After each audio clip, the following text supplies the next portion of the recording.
Yeah.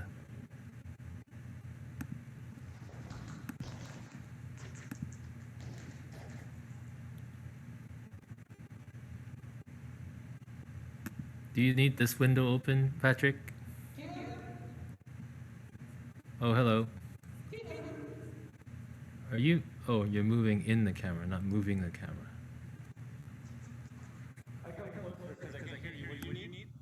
Oh, I was just asking, do you need this window open? No. Okay. All right. Oh, wait, I did, but we'll come back to that. Let's Oh, okay. I'll come back to that. All right. I'm good on my end. Everything that I need from you. Okay, I'm gonna do that then. Yeah, you can do everything that you need. Yeah, perfect. And then at 1:54, I'll go ahead and start the stream. Can I use the Facebook window for a second? Yes, go ahead. Yep. Mm-hmm. Just for shits and giggles. How many giggles are we gonna give today, Tim? Oh, we'll see. Are you gonna be extra deadpan, or are you gonna be giggling? I'm gonna be exactly the same as I am now. So. You're so even feel. I love it. Thank you. Appreciate it. I try. So Brian's visit. We're gonna go.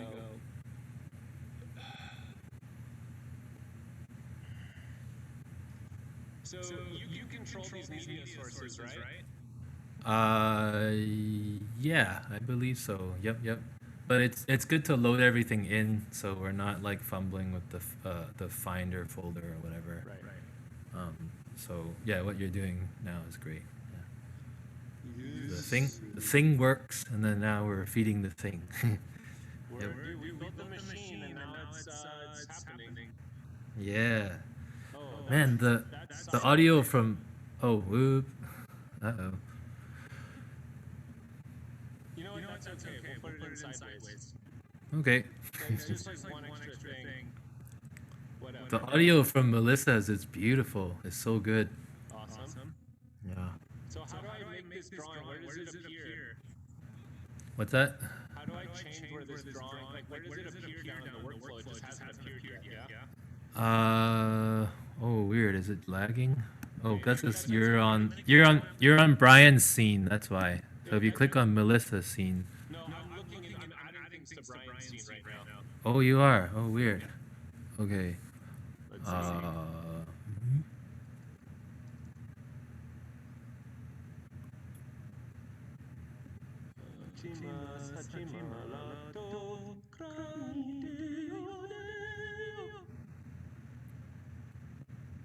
Oh, that's weird.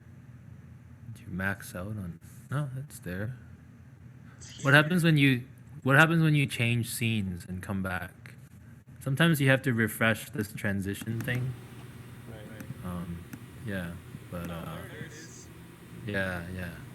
Okay. Sometimes it's just a little slow. Like I said, like it's not like an Ableton set, so like some of the files don't always load super quick. Or, Filters. Let's see. Scaling aspect ratio. You can't turn them over, Try. Wait, go back to the OBS and change the properties. See if that does anything. Let's try that. Nope. What else is in that menu? Go back to that menu. Transform. Transform. There we go. Rotate. Woo!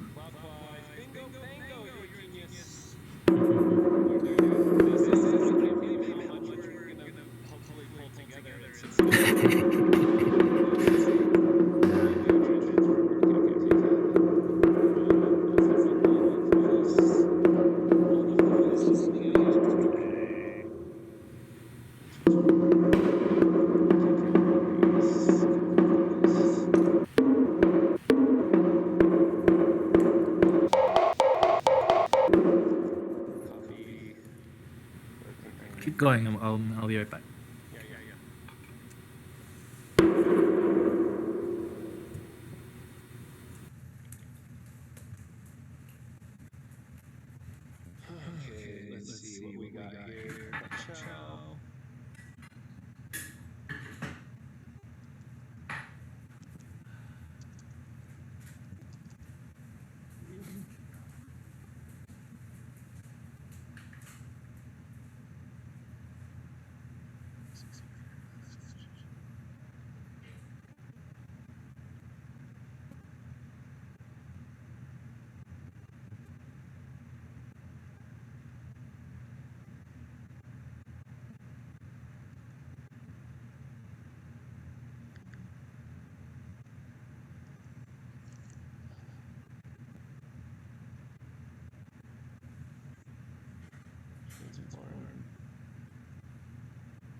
Tim. Hello, hello. Hey, so I noticed when we go, because the Zoom feed is only on only on the control station, when we click to say Stephanie's visit, we go off. We do go off, but you can still hear our audio. Okay. Yeah. That's cool. We could duplicate that if you want, but That's kind of a lot to do in a couple minutes, though, right? it can be, yeah.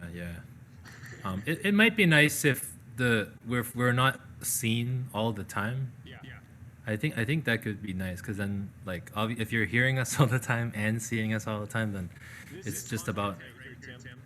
Oh, it's being recorded, so it's not streamed. But I already. What you're talking about is visibility, and who has the ladle. You know, who has the ladle to stir the stew.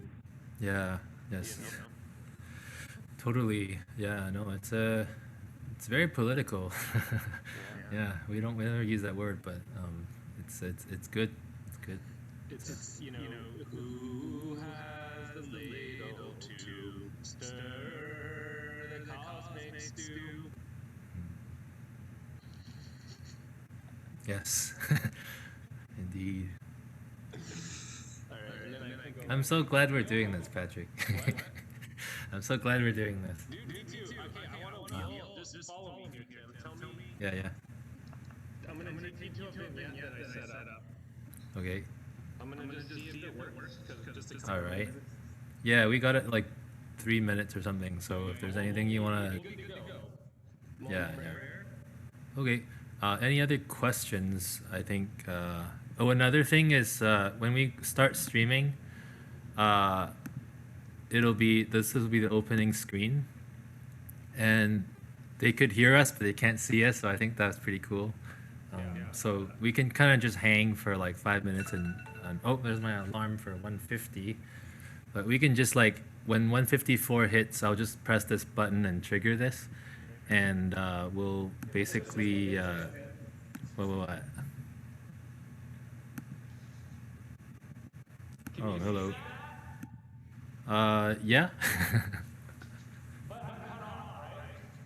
Yeah, you gotta go low a little bit. I think sit on the ground is best. Yeah, and then you could lean on the stage.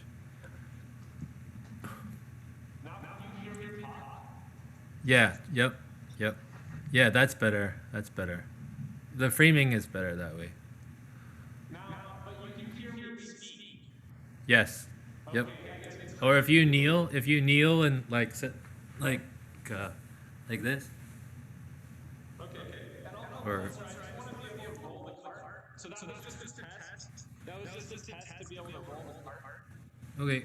And so I'm gonna go back and then I'm good to go. Okay. We got 3 minutes left before I press go live.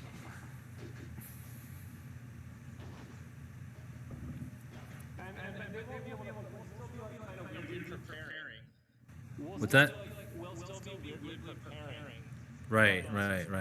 Oh, one thing I'd like to talk about with you is how you want to start. So once the 5 minutes and 55 seconds ends, how do we want to start? Should we roll right into?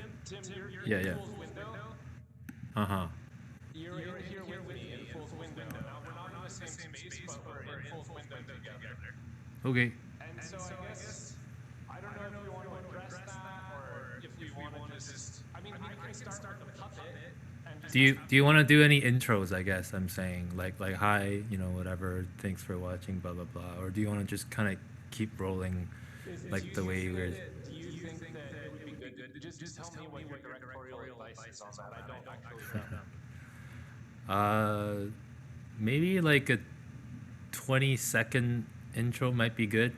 Yeah. Just to say hi. It doesn't have to be official, but I think it's yeah, we can do that and then just roll.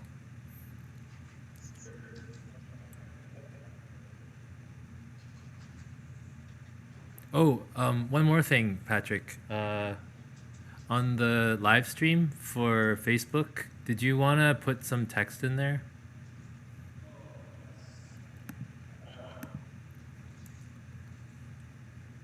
So we need a fools. Hey Patrick. I have to press the start button in 55 seconds, but should I just put fool's window here? Maybe we could talk about this in the next 55 seconds. or the actually it's You could put Fool's live in Fool's window. Yeah, Fool's window, and then in quotes, live conversation with Tim Tsang and Patrick.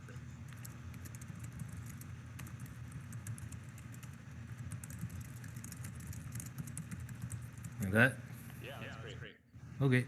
In 20 seconds I'm gonna press live and the counter thing is gonna start.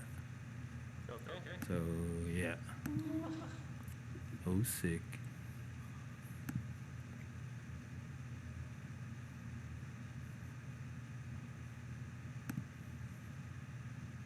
All right. Let's go live.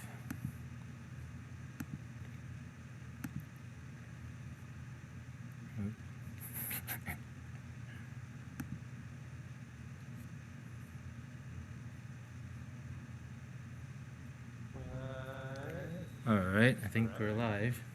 Oh boy. Or we should be live soon. I mean, people can't see us, right? So, Yeah. but they could kind of hear us. So Blah, blah, there's blah. layers of liveness. I think so. I think so. I got the iPhone stream on one ear, and then I've got the OBS thing on the other. Tim, your ability to wield screens and windows and, kind of dragging them across the screen, you're controlling the whole interface of the world. Essentially, the world of Fool's window, you have as if you're able to open up portals into other things, and it's really amazing. Thanks, Patrick. Yeah. I think my audio's slightly louder than yours. Okay. I don't know if you're at a comfortable distance. Maybe I'll just back off. There we go. Then we can even it out. Yeah, why not? I don't mind if your voice is bigger than mine. I mean, that's kind of something that's nice. All right. I mean, this is our first foray of Fool's window together. You're with me, and so I like that your voice is loud. Well, I appreciate that, but I mean, it doesn't have to be like 50-50. It's just at the same time, being musicians or whatever, you do want to create some kind of harmony, even if it's loud and soft, It's but true, like when I go see a band that I really like, and then say the singer's volume is too far down, and you just love the way that they belt out the sound, but then all the other instruments are louder, and then you can't really hear them, and it's sad because then even though everyone is expressing themselves as hard as they can up on stage, the volume is turned down on certain voices, and it makes it a lot exactly. harder to hear them, Yep. So And then it's almost like it's not as real as it could be, unless it's like part of the thing, where you're not supposed to hear the singer. That's one of those things about live performance, though, too, is that Glenn Gould, who I know you play piano, and I love Glenn Gould. Yes, he's great. and He's Canadian. Are you Canadian, Tim? I am Canadian. Yeah, are you? What? That's wild. Canadians Yeah. are playing really important roles in my life right now. Oh, really? Yeah, I'm gonna shout out my partner Danielle Stevenson right now, just because she's giving a soil workshop today, so she's not gonna be able to watch. But she's just been extremely supportive through all of this week. As much as one could be as somebody that they love to send into a total frenetic madness, but it's been great. She's Canadian, and you're Canadian, and so there's these connection points that we're always looking for to make meaning of our life, and that seems to be one right now. Right. Yeah, no, that's great. That's good. Oh boy. Well, we got another. Oh, sorry. What's that? Oh no, I'm just looking at the clock.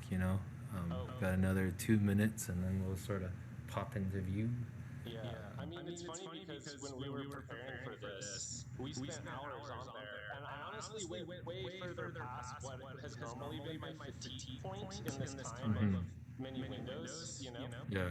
Right. And just being in this space with you, Tim, there's a way in which you hold presentness that makes it just feel more real.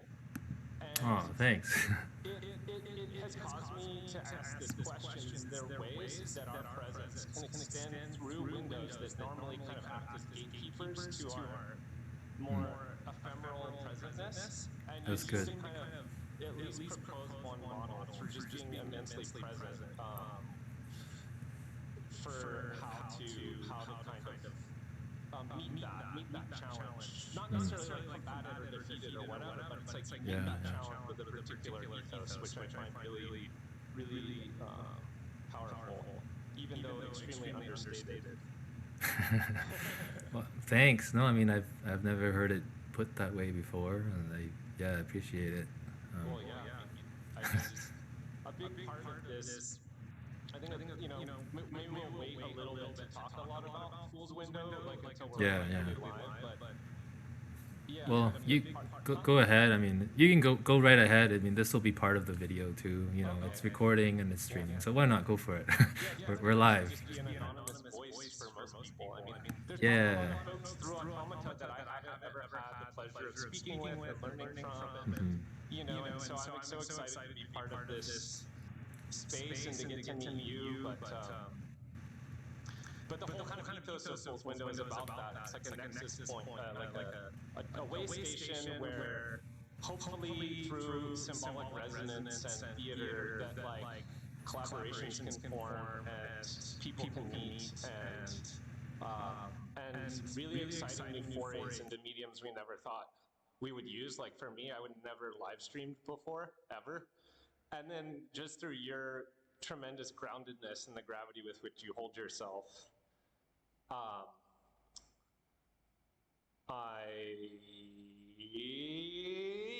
think, what do we do here? We're still... Oh, I forgot to start it. Okay, Here we are. We're here. Boom. We're here. Should we make ourselves bigger for the beginning, or? The beginning, what do you think? Should we? Yeah? Okay. Go ahead, you do it. Okay. Do you want to be stacked on top of each other, or do you want to be... Up to you. You do it. Okay, I'll kind of work things, because we're both operating a... We're both controlling your computer. I kind of just like this, because we're dealing with vertical screens all the time, but yeah, I think that's kind of nice, just like that, for now. Sure, why not? Yeah. For those of us that are joining us right now, hello, and those of you that will be joining, welcome to Automata. This is our live stream special, we call it, I think. This is our artist in residence, Patrick Michael Ballard, and we're super happy to have you, him, us, we, us, and I mean, the time is now for our viewers right now. I think just a quick note, feel free to use the comment section. We'll kind of be like, it's a way you could kind of interact or whatnot. But we're basically rolling, and we'll just be going until when are we gonna go till, Patrick? Well, we're gonna try to go till about 3:30, and and we'll just see if there's any Easter eggs that kind of we find along the way that kind of burst into the time and create like a new mesh that overlays this experience. But we'll definitely at least go to 3:30 and not beyond 4:30, because Tim has, we have other things that we need to do besides just be in Fool's Window. All right, sounds good. Well, everything sounds good, and what? So, can you tell us about what's going on, or like? That's a really good question, Tim. I mean, I don't know.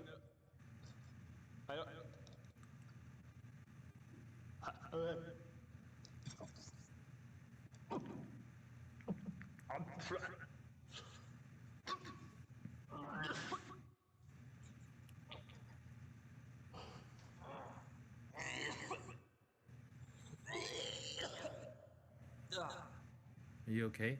Yeah.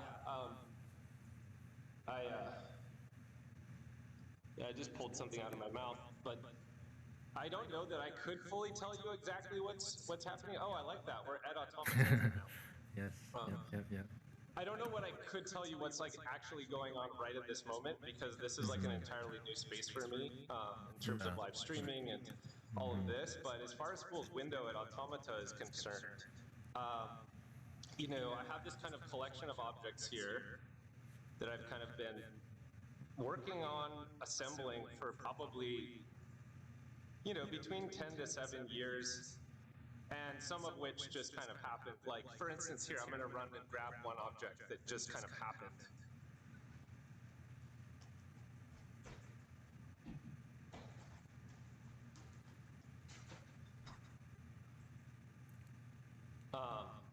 Whoa. So, one of the objects that just kind of happened for me was this. It kind of happened in the last month. It just kind of emerged out of the sink. And so I'm trying to figure out what these objects are. I'm not totally sure. And I kind of get feelings from them, and I know kind of how they might want to approach each other in a lot of different ways. I have all these kind of different ideas with which these objects might approach each other, and so I put them into scenes together. But see, I don't really know what the objects are, and for me, the only way to kind of figure that out is to actually engage with an object, to like do something with it and be able to touch it, and to also observe in the social space other people doing that. And so, despite all of these immense safety things that we need to be following right now in order to keep each other safe, I also wanted to create a context where I could utilize these kinds of objects, or, you know, like these kinds of objects, and kind of offer them up in these arrangements that kind of I feel enchanted by, these kind of theatrical object rituals that I compose them, I choreograph them, and I leave them for someone. And in deep conversation with lots of people over a long period of time, have invited performers that I greatly admire, people that I greatly admire, people who, you know, who just I want to learn from into this work. And then I just disappear, and as they come into the space and they begin to work with the objects. Now, there's all these different ways that each individual has structured their time in the space here. And I know that I'm doing a lot of talking, and I thought it might be nice to just kind of maybe talk from a different point of view, like Okay. in the space. Okay, how do we do that? Well, there's the ways that you're doing it, like you're able to kind of control these kind of different channels, but maybe we could go inside of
into, and kind of had this whole system in there that would enclose it so I could cut and capture the pixels as I was cutting them. And really interesting conversations is this way of approaching objects is oriented, like which like finds functions that I can do that is both like very calm and pedestrian, but also brings up this Good.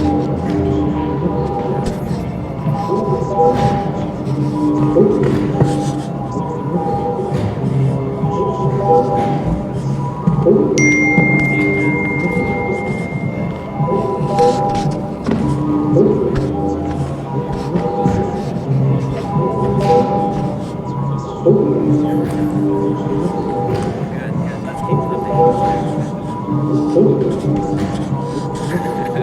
I should probably stop doing this. Right. Well, if I mean, we're all doing this for the first time, so like, if yeah, just feel free to.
Cube shape that it began in this 3-foot by 3-foot cardboard box. And so Stephanie has a preoccupation with kind of the way in which the Southwest acts as a site for all of these different types of imagination and kind of, but also grief and the melancholy that is held in the southwestern landscape and in other colonized territories, but particularly the ways in which Chinese American folks who were essentially, you know, indentured and enslaved to kind of build the railroad, you know, ended up just getting subjugated even further upon kind of manifesting, being the ones that manifested this manifest destiny across. And so I had this object. So for Stephanie, these objects took on this very kind of symbolic potency, where in which the white kind of object you see there, which I'll just grab so you can kind of get a sense of.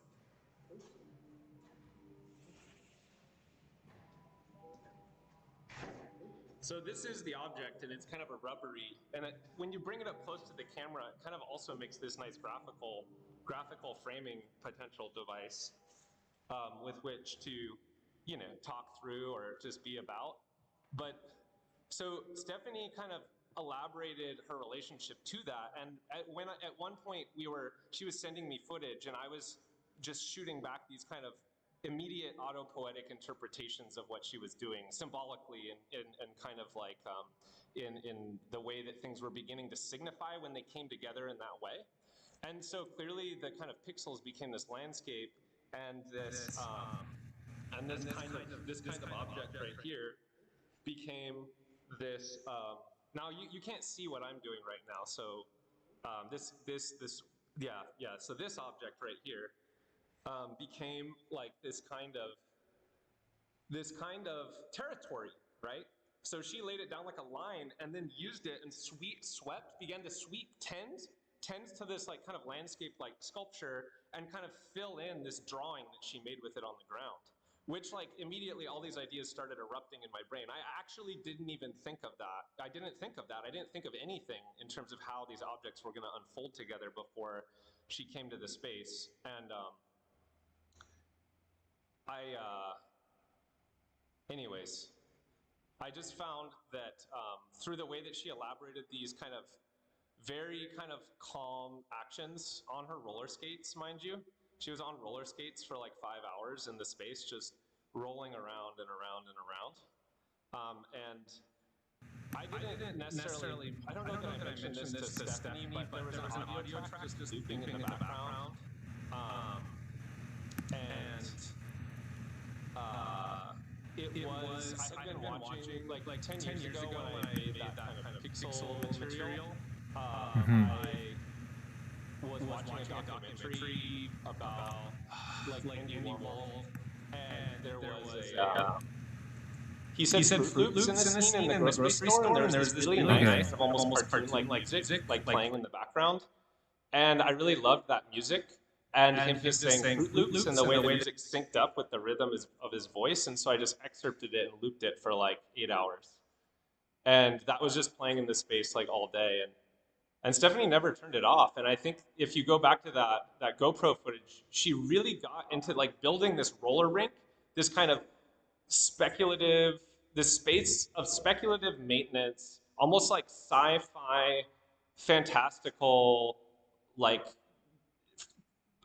first-person video game, like dream theater out of these GoPro shots. She built like this kind of really incredible way of revealing these objects in those particular shots, and then would kind of cut back to these other cameras and show these kind of very like grounded and gravity-oriented still camera shots, which brought about the quietness with which she tends to objects in her own work.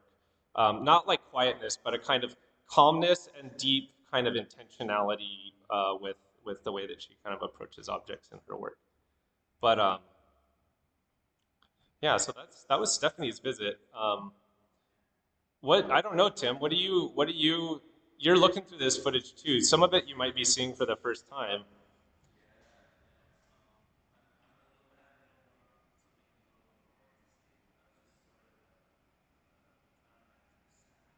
Hmm.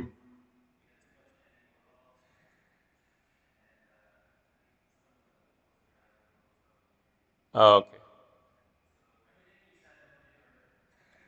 That's so great.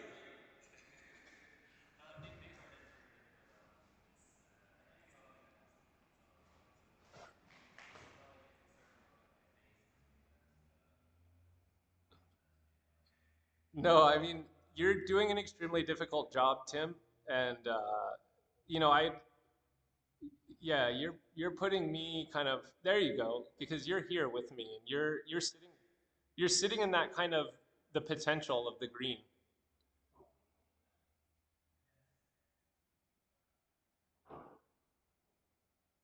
I'd be so interested because we're live right now, right?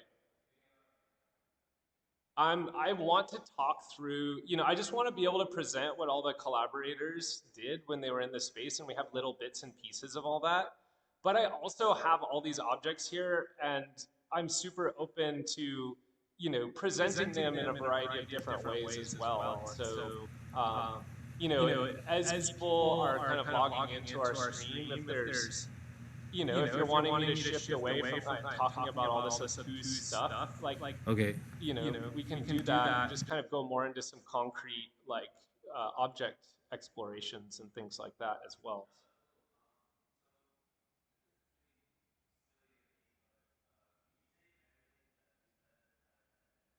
Skip it.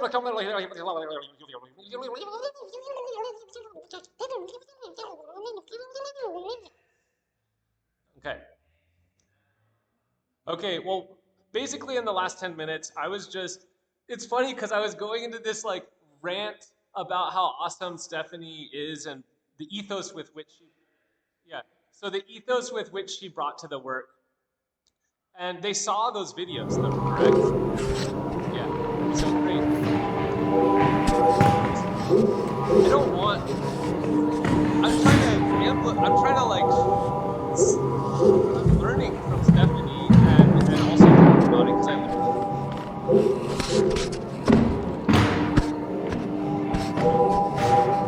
so Stephanie was in the space for about 5 hours. And it's great because I think now that I've just improv and kind of sputtered for 10 minutes, I have a better structure for how to present Stephanie.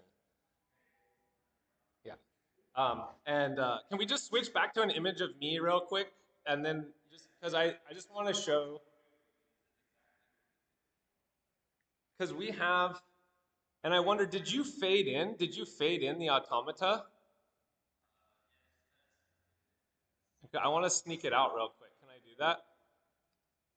Okay, there. Just to kind of show this is one of the objects, and you'll see a couple of the others a little bit later. But this is one of the objects that Stephanie kind of had in her space. And then this one became really important in relationship to the qualities of the others, because I think that this became a really strong compositional tool for her in her time. And so let's switch back to Stephanie. Cool.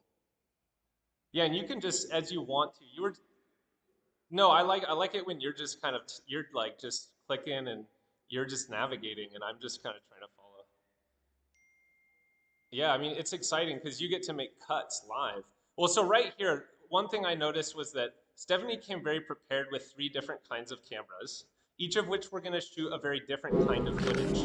Her attention to detail in terms of the medium and what that kind of instills, just from point of view to its activity, its ability to kind of move and in an embodied way, like here with the GoPro that she strapped to her chest, which she uses in her own work when she does these kind of almost like character-based infiltration video artworks, which I just loved because I had no idea which Stephanie she was going to bring to the space, because her work is also very multivaried in terms of the platforms that she developed to, you know, kind of deal with the incongruencies of representation and embodiment that are just a part of the melancholy of being, you know, Chinese American in the Southwest, and the exclusionary nature with which you know, Chinese people essentially were indentured and enslaved to build the railroad and manifest this manifest destiny, and all of this stuff came to the space. As you notice here, this huge pile is like this plateau-like shape. I love how active this particular one is, as she's like, you know, employing this kind of speculative maintenance on this kind of incomplete symbolic landscape sculpture. And so that pile started very distinct from some of the other objects. There was a small tableau in the corner of the house and 2 other small objects, and then the white lined objects, which I kind of showed off with my body, was a bit, yeah, that one. She's grabbing it right now. That's perfect. Okay. And yeah, see, so it becomes this extremely powerful compositional tool when used in this particular video framing. Yeah. It's so stark. Which camera was this one? This was the GoPro or the? Yeah. Okay. Oh wow. She's. I have there's this kind of a disjuncture, but I'm also trying to test my sound doing this. But somebody's asking, what's that confetti dust again? How is it able to stick together, piled so high? Oh, right. So yeah. that confetti is a material that I created over the course of a year and a half. And I cut every single one of those pieces by hand, working probably about 10 hours a day inside of a little like this weird kind of glove chamber plastic bag studio that I made like a reverse backpack to fit on the front of my body. And sometimes I just cut it into a plastic bag as well, like a little bit more low tech. And so I cut each one of those with scissors. And I was kind of in school at the time that I made this material, and I didn't know what it was for until I made enough of it and realized it stuck together with static electricity and this kind of Velcro-like, almost felty cling. And then I thought, well, I wonder if I make enough to fill up a space like a 3 by 3 cube, which to me is like a geometric abstraction large enough for me to fit inside. And then I wanted to see if it would still stick together. So in order to do that, I had to work, like pretty much for a year straight to generate all of that material. And you know, everyone around me just kind of came to know me as like the guy who's always cutting that stuff. And, the labor-intensive guy. Yeah.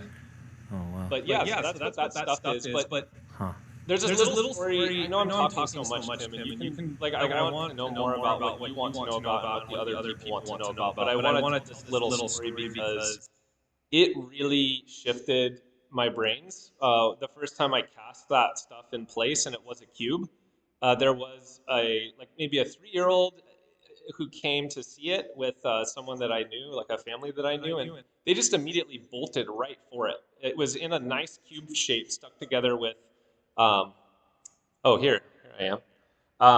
And wow, there's so much going on my desktop. It's so bewildering. There's so many things. But yeah, so and then this 3-year-old just ran straight for it and jumped into it, and it just like the side of it exploded off. And everyone thought that the child had ruined the sculpture, but actually it completely exploded my brain at the same time, having worked like so long to get it into this kind of perfect cube shape, and then to see it kind of just in this beautiful way just erupt off of the side, and then it broke. Each corner of the cube broke off, and it turned into this kind of like plateau. And yeah, and when it became that plateau, it started kind of moving more towards this like quantum-like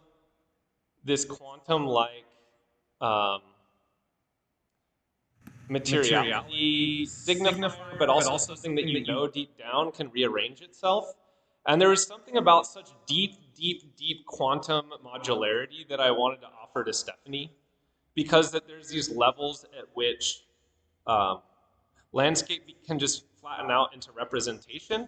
And I was curious how, in her very action-oriented practice of approaching objects with great intention and very grounded action, how she would kind of approach something at such a, you know, a quantum level that could easily be just kind of turned into a representation of a plateau. Another symbol and kind of like icon that she works with in her own work. So, you know, or she works with landscape and imagery that is into that. And so I gave every participant the opportunity to bring an object with them into the space if they wanted, besides what they were going to capture footage on. And Stephanie chose roller skates. And it was really fantastic because they're these shiny, cosmic, kind of vintage roller skates. And they just they became like this augmentational atmospheric object in the space that, I don't know, just really compelled me. I was just kind of like, you are this roller skating goddess in the metaphysical ether of the theater, kind of showing us all these different ethics with which a world is shaped by these kind of present forces, each of the objects being a force exerting itself around each other. Oh, so here we are, we're shifting over. We talked about Stephanie and showed some nice footage there, but we have Eli's, and this has sound. Can we put the sound up a bit? Is it up?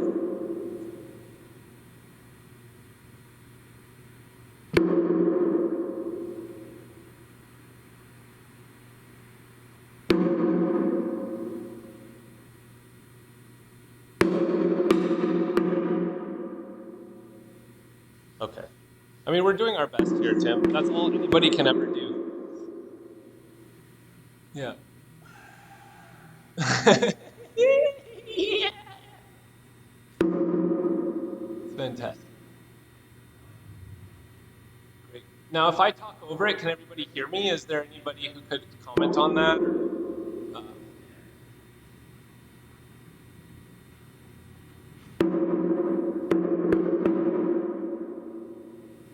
So just to put this out there, because I'm hoping you can still hear me, that this is Eli Klausner's video that he made while he was in the space, taking this approach that sits somewhere between the cinematic montage and like these physical experiments of theatrical, which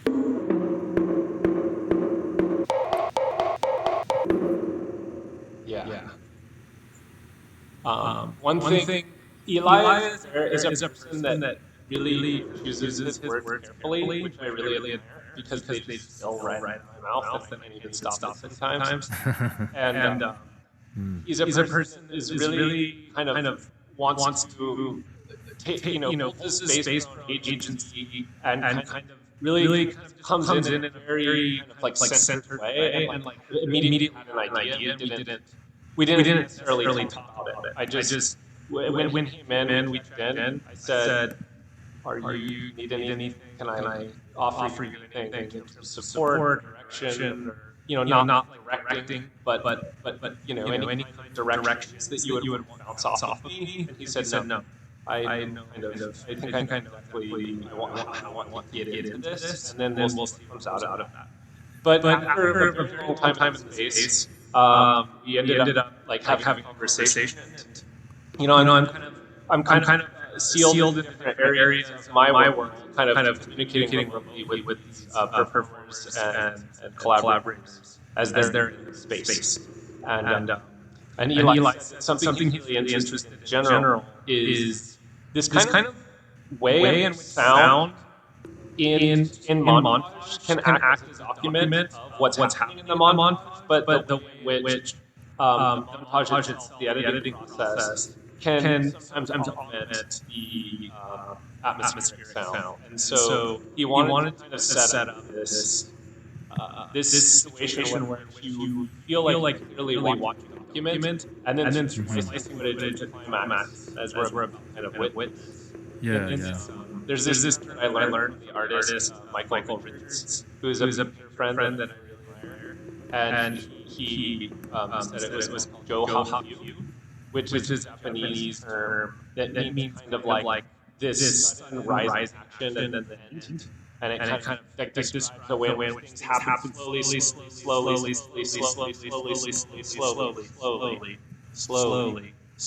over time, and then they just kind of like spike and then kind of come to a result. And I feel like Eli loved that structure in his video. It was really beautiful. I mean, Oh wow. all these are other people's ideas. I'm taking what people have told me and just kind of like so. I see. Patrick, I'm gonna interrupt you again. This is but is it possible to plug in your headphones? I don't know, like if you move, but okay. I think Since I didn't know which direction we were going to go with this, so I've been doing so much up close talking that it makes sense to have headphones on. But I might take them off to do more embodied, like okay, stuff. yeah. You know. I think once we get the sound thing, then like we could really like mess around a little bit more. Sure. But okay. Let me go grab my headphones. Do you want to? What's that? Do you want to just sit down with me here? Oh, how about this? Yeah. No, we'll hold it down. I mean, just if you can grab some headphones, I'll just yeah. Great.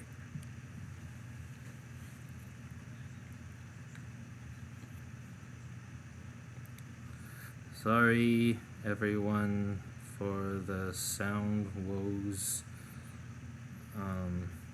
We are trying to figure it out. Automata is beautifully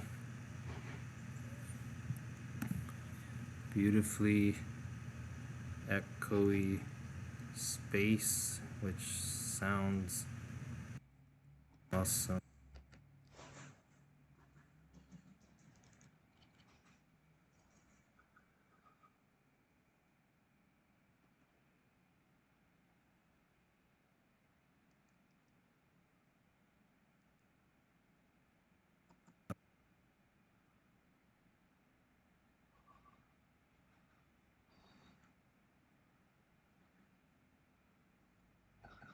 What do you mean?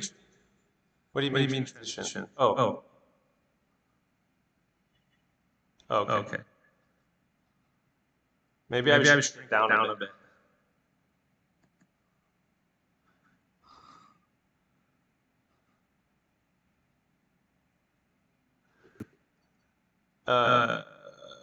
That's a good question. I don't know.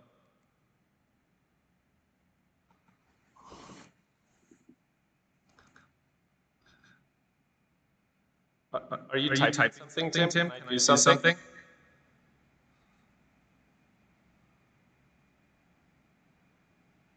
Oh, right. Yeah. I see.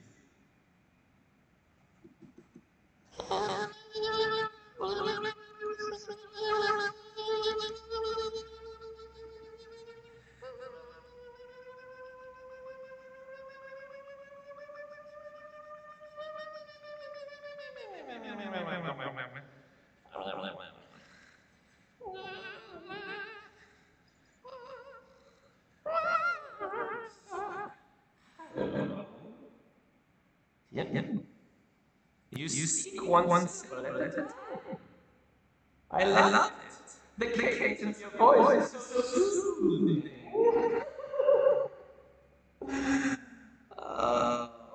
Hello.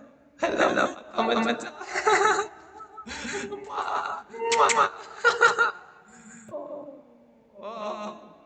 Well, hello. My name is theatrical. I learned it from Brian. Though we never met, he gave me my name with the way that he speaks. I love he came in, he showed me the way that the voice can begin to speak first before it knows the words.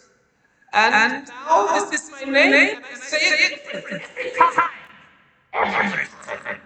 Ask me when Tim.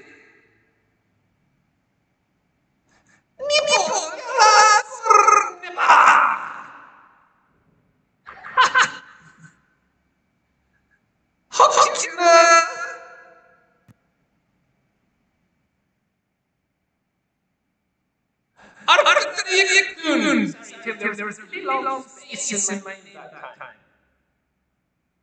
Yes.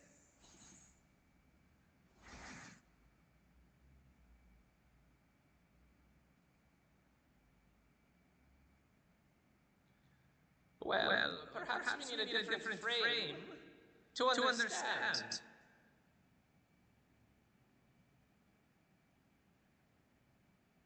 I will do it. I will do it physically. Okay? Yes? Yes. I was trying to.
Hey, Tim.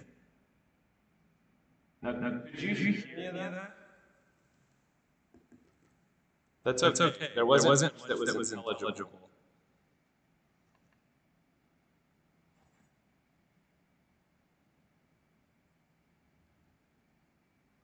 Ah.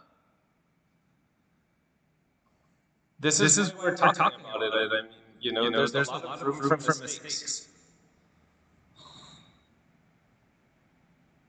The only way to go into something often, I mean, there's so many trepidations that hold us back.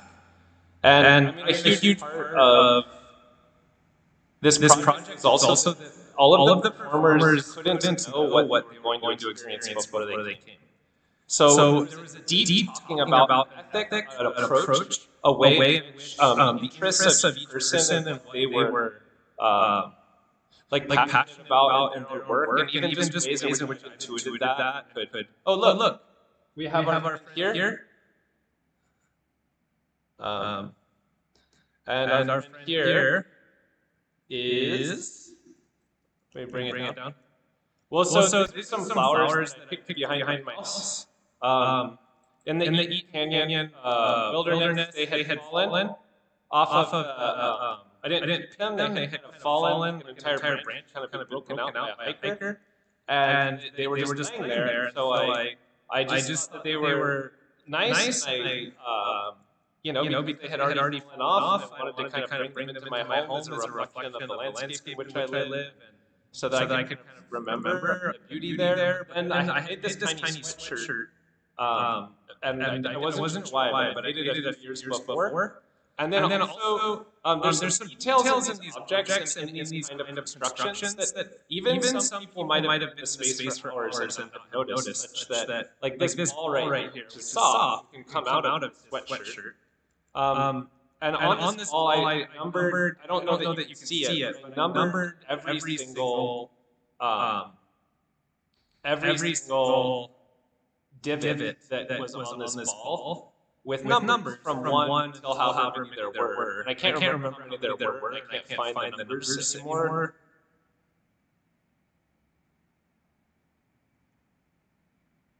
Wait, now let me do this.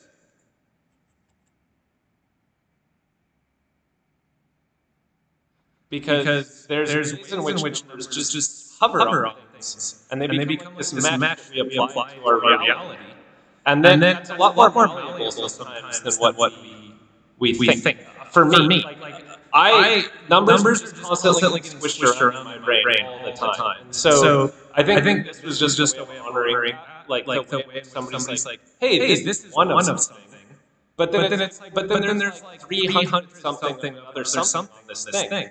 And when it just comes down to all these things, and what a thing is, what is that thing doing?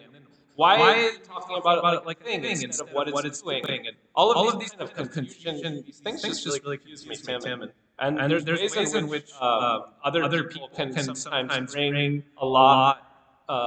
They bring so many ideas to my brain. And so through all these productive mistakes, like the ones that we're making right now, and stumbling in line into situations, and opening up and honoring the fact that we have to also be honoring one another and set up very careful intentions. and a very careful sense of respect before we do that, so that we can be fools, so that we can be foolish together and play. And just like put each other, yeah, like sometimes you put us in the, over on the screen, and I have no idea like what you're doing, and I just love it. Yeah, because I'm gonna Word documents, right? And so after the fact, we'll probably look, because I'm in like another kind of state. I can't be in all the windows at the same time, and nor can anyone else. And so in that state of being altered by our own kind of centeredness from the collectivity of what's going on, then maybe sometimes we miss out on a lot. And so a big part of this project is making this archive. And so I wanted to hop back to Eli real, because this object that I'm featuring back here and this construct, including this one, this is another kind of thing that's maybe in the same family as the object I just showed.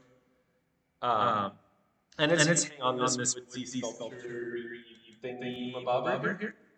And this piece in particular, the only people. Oh, yeah. Because there's things that we're talking about that aren't always being shown on the screen, because we're doing all this crazy editing behind the scenes and figuring out how to do that. And we're always figuring out how to do things. And appreciate the things that are around us that we don't even see as a thing to do sometimes, like these flowers. But yeah, so this object, kind of wheel back here a sec.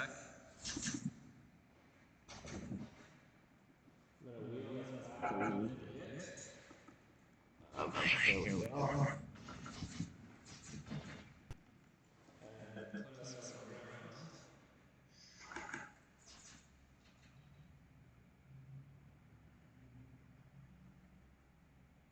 So you can kind of make sense of this way. And this is what I'm looking at, this thing that looked like from being my nostril profile. These happened in a building that was built in the 1800s as a radio station. And it was transformed into a home. And it's kind of that building is kind of usurped from the top of the people living there. My landlord currently is in the process of moving it back to helping people. And so this land is this open road that was never developed in terms of like experiments with tree habitats, et cetera. A lot of really good properties were. So the thing of these kinds of this oil is mimicking.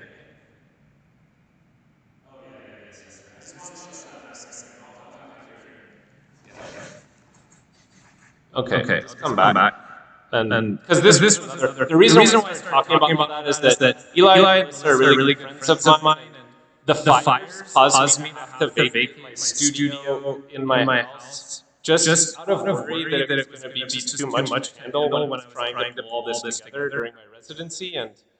And they showed up in the middle of the night, and I kind of texted them and just said, I feel like I've got out of here, I can't breathe, smoke is entering the home, and there's not weather seal on the house. And this object, which at the time was just a collection of pieces of what looked like junky wood, but were so beautiful and were a representation. And at that time, I thought maybe the last remaining kind of totemic grounding object that would connect me to my home, which as I left, I wasn't sure if it was going to be there when I returned to that land. And so I wanted to kind of construct this object, which was, had a site that they could interact with and had all of these kind of objects that were representative of that landscape. One that we'd shared many great times with before this COVID situation. And the first place where I got to see Melissa play her harp live. And so this object, again, which I showed you at the beginning, kind of it's one of the other objects that they got to experiment with, which I would love to show. I wasn't able to upload all of the images from their collaborative visit. So they're partners, husband and wife, and Eli's a composer. Melissa is a concert harpist, and she particularly focuses on harp music that has a theatrical component to it. And but I kind of had mentioned Brian a little while ago, and I'm trying to go in order of their visits. So we'll put a placeholder on Eli and Melissa, and I'd like to move again. I'd like to roll away and talk about Brian. And I'm gonna hop over here because Brian sent me these drawings that I just thought were fantastic. He said he wanted me to make him a face piece, and I'm gonna go ahead and transition this. Are we seeing that on the live stream? We're not, hey? Oh, we are, cool. There it is.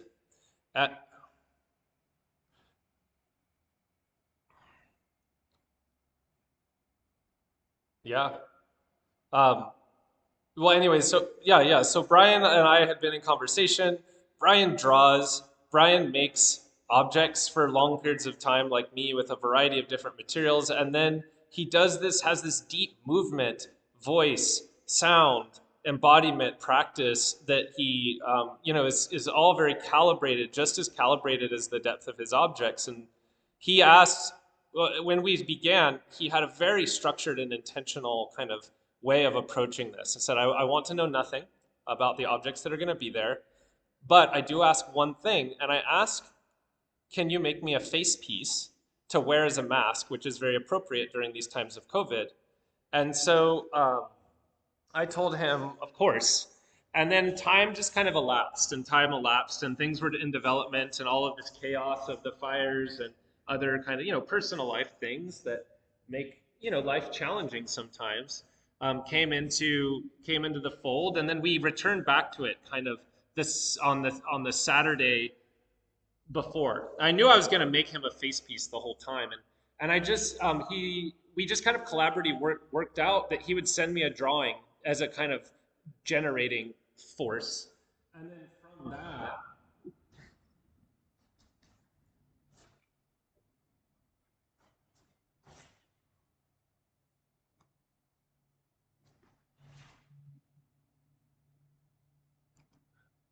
Right. Yeah, we're looking at it. I'm pretty sure, I don't know. I never asked. I just saw the line and was like, that's what it is. But I like that question. I don't know, actually. I kind of think it might be like Brian's sketchbook, or a piece of paper that he had in his home. And well, based on that drawing, a series of drawings he gave me, which we could look at. Oh, sure, I'm here.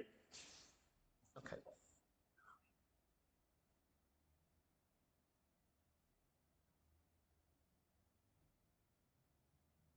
Sure.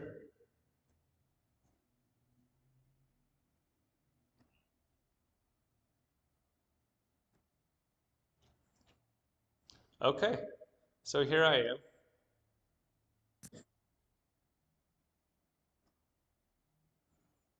So you're kind of the silent voice now. Only I can hear you.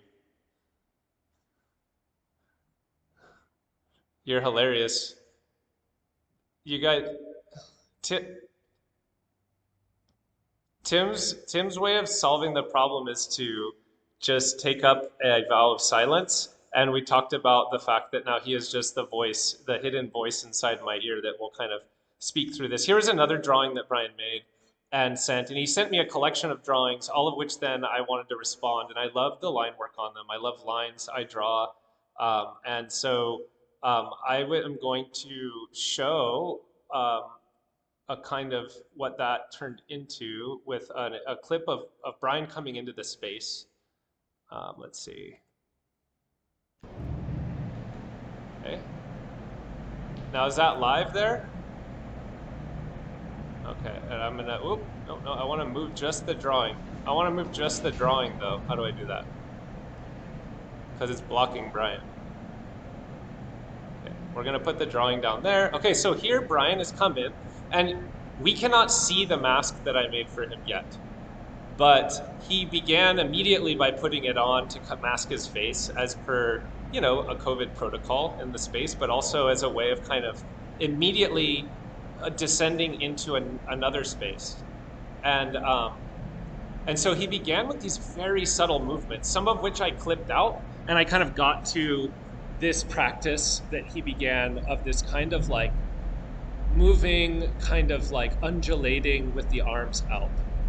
And Brian, the way it's almost like watching him made me realize how much he is like sculpting movement itself as he's working with it.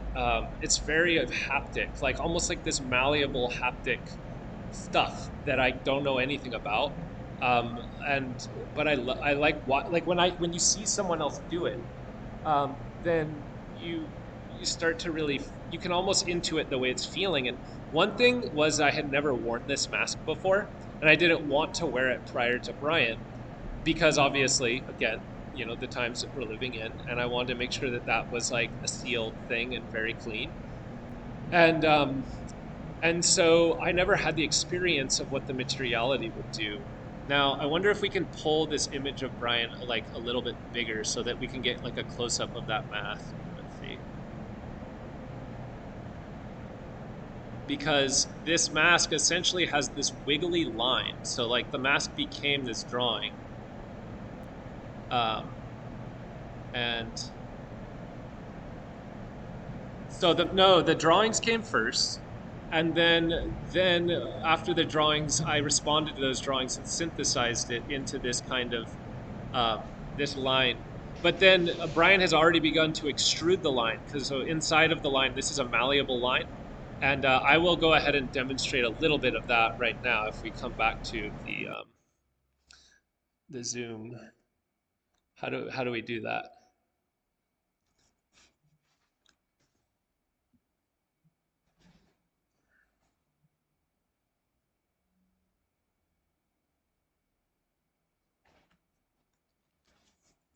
I don't know if we're.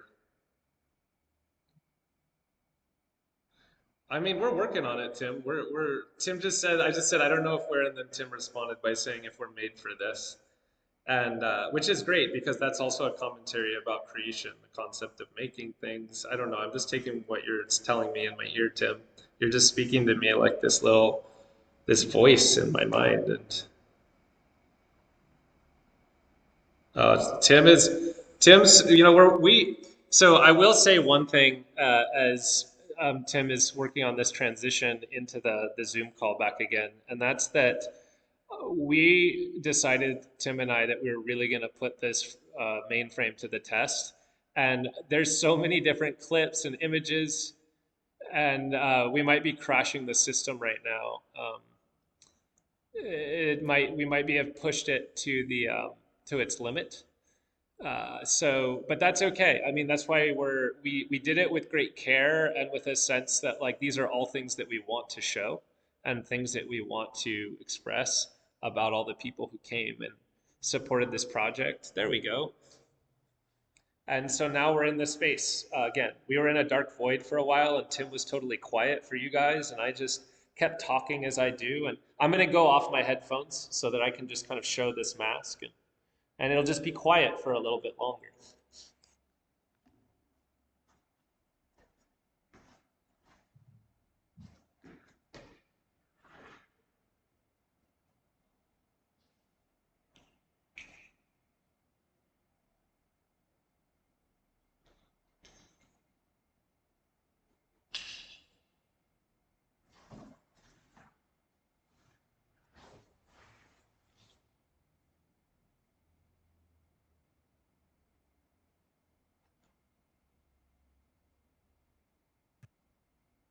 So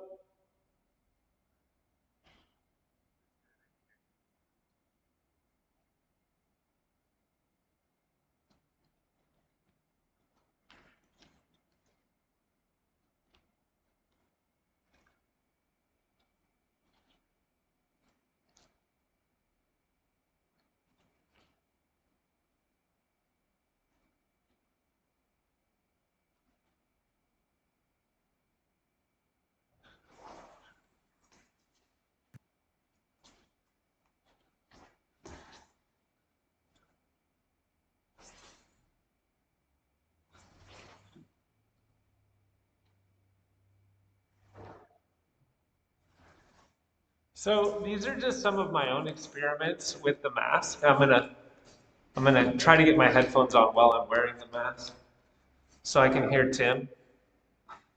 And but so this mask, uh, so this was in response to Brian's drawing, and as you can see, the face is malleable. But one thing I didn't know was that the material that it's made out of causes these vibrations. Now, can you hear me?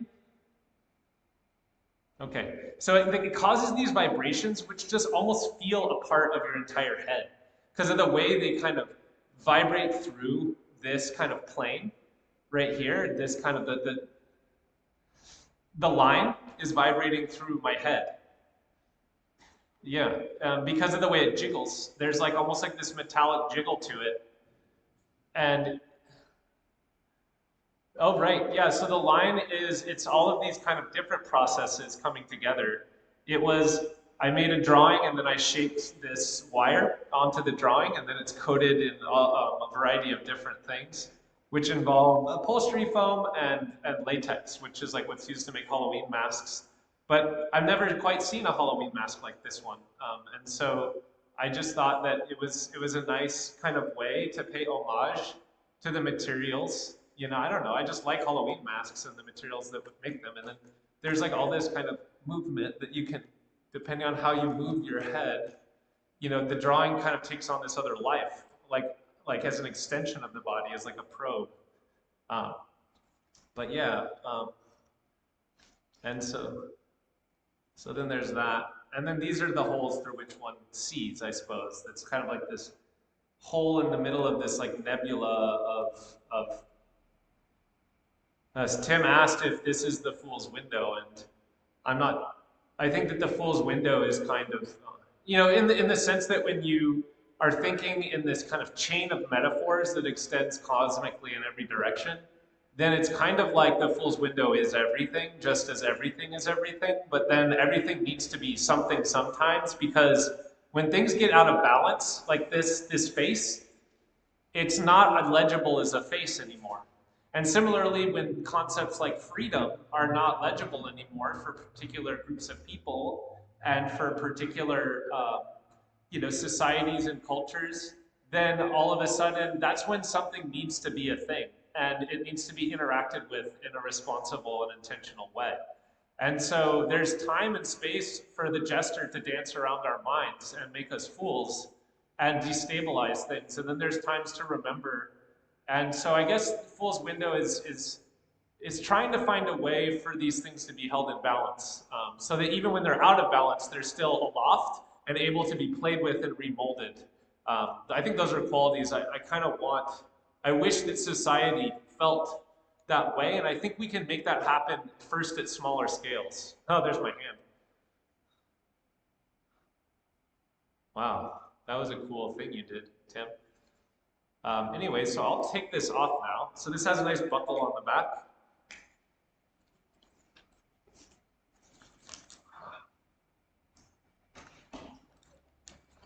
And I'm curious if there's any, now I'm gonna show a little bit more of what Brian did, because it's just really incredible.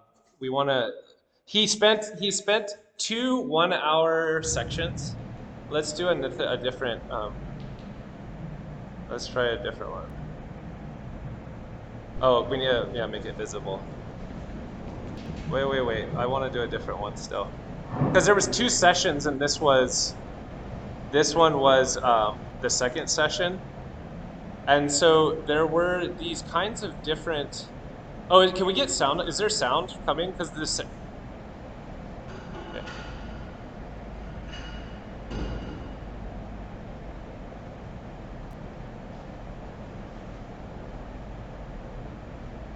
Yeah. Well, Ray, you can. There's ways that we can make that happen. I want people to be able to touch these objects. I want them to be in their hands. Now, Brian does a very interesting bit with his voice here, which I absolutely loved.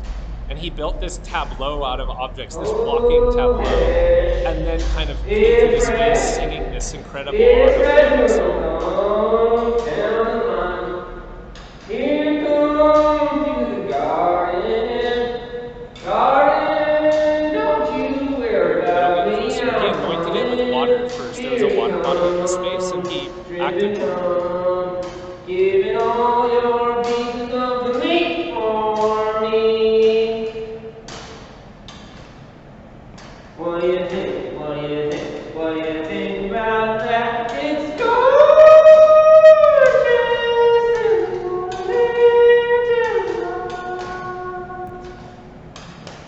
Oh, so great. Thanks, Gabrielle. And Gabrielle, I mean, I'm always looking for more folks that might want to come in and work with these objects and show things, and I'd love to be in conversation with anyone who's interested in starting a conversation about this project. Really is. You don't even have to be an artist if you want to get if you're ready to like come into a space of objects with intention and honor that and really open parts of yourself and experience up through the objects, then that's a conversation I want to start with anybody who is open to that. Yeah, so here we go. So Brian, I loved this uh, sequence. Where are we now? No, you're good. Oops. Okay, I don't know. We went, oh, hello. Now, what if we, oh, so, okay, we're figuring things out here. There we go. We already did this one, right? Why don't we try 22? Because I learned something really, really important from Brian. Um, well, this one, oh my gosh, this one he really he began with this kind of subtle movement, feeling the kind of radial diagonals kind of coming out from this object. And it looks again graphical, but I'd like to blow this up a little here just so that we have like a bit more of a movement. Hey, hi. Okay, good. And so we'll blow this up. Darling, don't you worry about me, And I'm so he coming. began by Here appreciating the line comes again tripping of this Tom. object, and then finding its Getting undulation on points, Jesus like of the ways in week which it could for kind of begin to me. become a plane and reveal like What do its. you think? What do you Oh, think? that's What do really you nice, Tim. think about that? Nice It's juxtaposition that Tim is creating. But okay, now I really want to see this part because this is when all of a sudden I had never, like, for whatever reason, I had always just seen the object flat in my workshop, my room, and then suddenly Brian collapsed it in front of his own face, and then it became this. It was like boom, like clam, Statue of Liberty, like explosion, vomit, all of these kind of like synaptic firing motions were just going off in my mind. And then after he did that first fold, he did this next fold. And then I was like, Vegeta from Dragon Ball Z, like, grass head, porcupine. And then all of a sudden, again, it keeps finding these fold points and very slowly and methodically. And that's what I really appreciated about Brian's time in the space with the objects was how methodical he was and kind of followed in a very tender and caring way the kind of physical possibilities, access points where one kind of transformation could occur to the next and just kind of revealing things, like just teaching me so much about these objects. Um, and so yeah, this one was a very slow moving, like almost like someone showing you all of the different kind of like rainbows that can come through a prism, like that's kind of shaped differently, like a stone, like when light is cast through a prism and creates all these rainbows everywhere, and like a kaleidoscope or something like that. And okay, and so I'm so curious now, like if there's any, I can show some more objects before we kind of move to Melissa's Melissa's incarnation, and I'll be coming back to Eli's incarnation as well, because so I might not have mentioned this, there's just been so much happening. I'm looking through all these windows. Tim's in the window. Tim's speaking to me silently in my ear. We never know why things go dark sometimes. And Tim says things keep crashing, and it's just that's just kind of how the ebb and flow of things go sometimes, and we can't control it because sometimes we just don't know enough, and we don't we're not able to understand what's needed to tend to the problem. But the more persistent we are, and the more we come in, really trying our best to learn and integrate that knowledge, that despite there being a dark screen, despite there being like a dark rectangle, that we're facing constantly, at this time in more ways than one, the more that we just begin to kind of acknowledge that there's things that we can rally together to work to do better at controlling in the future, but just accept that that's just kind of how it's going to be at this time. And yeah, we've been creating so many transitions and switches, and I think it would be nice just for the folks when we do get the Zoom stream back on, just to do some physical in the space thing, because the switching between all of the clips has gotten pretty challenging, and I think it'd be nice to just simplify it and kind of just I'll do some pieces of exploration, just improvisation with some of the objects, and then I'll kind of then come back into um, I'll come back into the uh,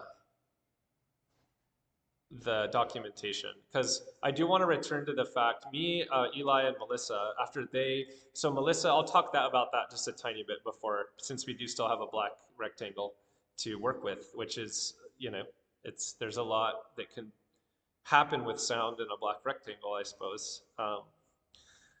So Melissa came into this space yesterday, noon, and spent 5 hours in the space by herself, just working. And okay, we've come back on, and I'll just finish this thought and then kind of transition. But she spent 5 hours in the space working alone, as Eli had done on Sunday. And then Eli came, and then they wanted to work collaboratively because they have worked collaboratively in the past on other projects we've worked on. Eli being a composer and Melissa being a harpist. And there were so many, like, literally mind-exploding conversations that came out of their approach, coming from a background in, like, as I mentioned, like the histories of classical music, of avant-garde music, of theater music, film score, all of these kind of different intersection points that they bring into the work, and things that were just extremely unique. And then obviously Melissa brought in as her kind of object of choice a harp. And earlier that we saw in Eli's video, he brought a drum. And these kind of like, the way in which someone brings a tool into this space acts as their totem. I would argue, I don't want to argue, but I would say, Tim laughed at that. I would say that Brian's object was very much like, in a way, like his body, like the way that he utilized his body was so like present to itself and understanding all these articulation points and sensitivities to things from the hands out to the full body, kind of like that he, that like, even though he didn't say, I will bring an object, it just felt like he was really appreciating his body and what it could do through the movements he was able to produce with it. And that's not to objectify Brian. Because the way that I see these objects is they too are actors, and they're set pieces, and they're happening at all these different scales. Where you put an object in relationship to the camera when you're recording is what dictates whether it acts as a landscape for something that's happening, or it acts as like, something that's even smaller depending on depth of field. And so there's all these kinds of ways that an object, through whatever interface you're using it, can just transform.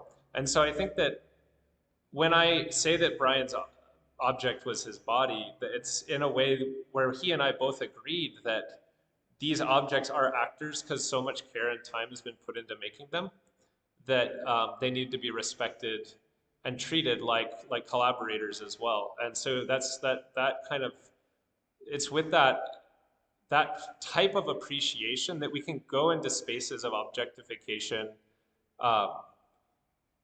but everything needs to be held in equilibrium and equality, and everything needs to be liberated by that. If somebody's not liberated, if somebody else is subjugated by objectification, then all of a sudden you have an atrocity happening. And anyways, I'm kind of going off into all of these different spaces, which is something that I just tend to do. But why don't we take a look at some, like, another little object kind of scenario?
Let me look at this first. Let me just look at this and make sure I'm catching it. I'm not catching it. It's not even on the screen here. Oh, there it is. Okay. Look at these lines, the way they draw themselves unintentionally. And there it is. Okay. We'll try that again. That's what it's all about. I mean, this is one thing about Fool's Window is it's always live, and I'm stumbling through it just as much as anyone else is, and I'm trying things out, and there's all these interfaces, and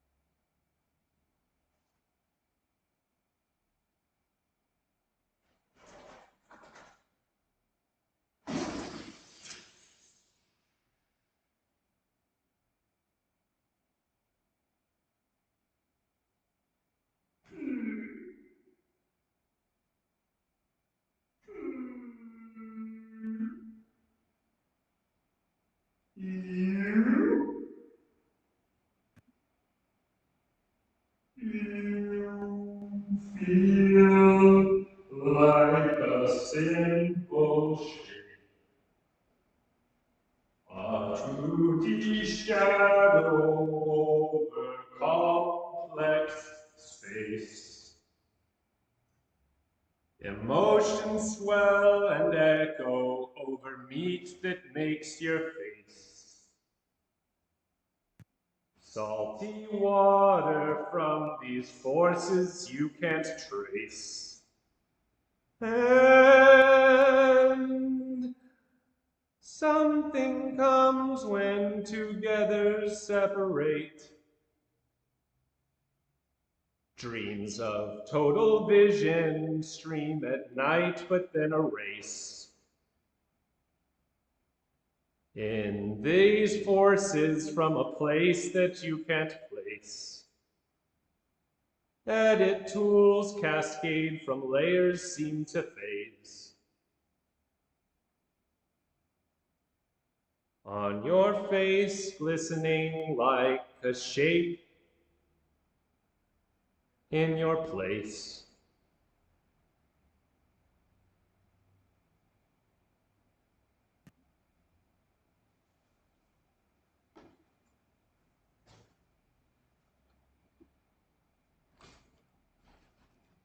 Anyways, so that was a version of that. I hadn't actually looked at the lyrics to that song in a while. And that was just a song I had written for another performance, and I never sang it with this rectangle puppet and so I just thought, like, since we're dealing with all these rectangles and windows, that there's something about editing tools, live editing tools, and this kind of frustration of abstraction, where in which the tool is doing something so distant from our ability to encounter the objects that we're trying to relate to in the world, that it becomes really challenging to find traction for feeling, and find traction for togetherness, and find traction for a sense of togetherness sometimes. And so that song is a sad song. And anyways, I'd love to just play some footage of Melissa playing harp, because that kind of got me down. And thanks, Tim. Tim's really supportive. He's just laughing and saying, yeah, let's do that. So if it doesn't crash our time together, then, dude, Tim, I really appreciate you pushing. This is the first time I've ever done this, and you're really pushing I think we really pushing what we can do as far as we can push it right now. And I don't know. Yeah. Yeah, well, yeah, Melissa just sent me this one. It's fresh off the presses. Never, okay. Yeah, I see it happening in the program, but I don't know if it's on the stream. It's very quiet also. And before it gets too going, I'll let it just play for a minute. I'm just gonna let it play. Yeah.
I can. I just turned the volume on the stream that's open on this computer. Yeah,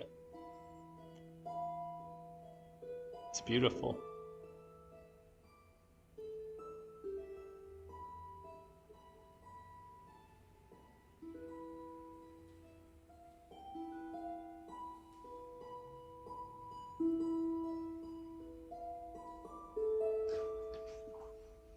Well, and I hope that Melissa doesn't mind if I kind of just want to let this play, and then we'll bring that point back, Tim.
Hey there.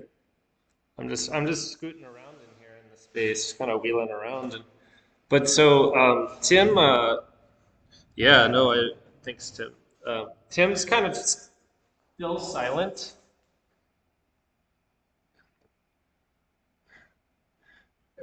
I got it.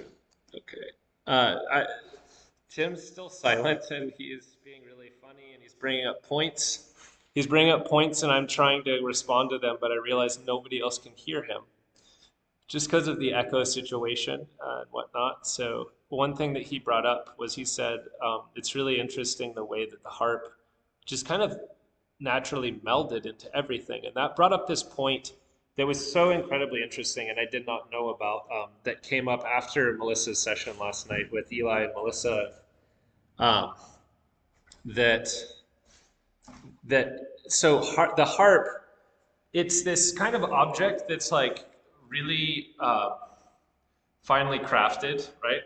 And when set next to the wood of this particular object, which also is very finely crafted, but through very different processes, it was very finely crafted by elemental forces and location and decomposer bacteria and fungi and all of these kind of different craftsmen are working on this still. And they're continuing to shape it in ways that are maybe even imperceptible to the mind. And then we were looking at Melissa's harp, and it's something that requires maintenance. Like, I didn't know this, but so what she told me was, you know, we were talking about the way that the verticality of the harp sat with the verticality of those slats of wood. And they both kind of were looking at each other like, this is one way that I can be as wood, and this is another way that I can be as wood. And depending on the attention that's given to it, we locate, you know, we kind of locate the idea of craft in a different place. Now, these are ideas that just literally came out of what she did and setting those two things adjacent to one another, just bringing the harp into this space as an object. And so then what she told me was that the harp has to be constructed in an extremely specific way because it holds so much pressure and tension that it can just literally explode. Like harps explode all of the time because they're not tended to or they're put into conditions which are not favorable to the amount of pressure and tension that the harp is pulling on both of those pieces of wood. They can just whoosh, like snap. And a lot of kind of ideas came out of that in regards to thinking about a harp and its preciousness. It's a greatly, you know, it's an instrument like a piano, which is like hard to move. Yeah, Tim's kind of talking about that on the silent stream. No, Tim, I want to acknowledge you. It's okay.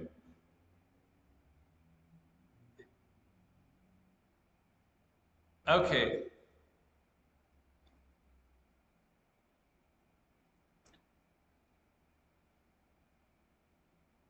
Yeah.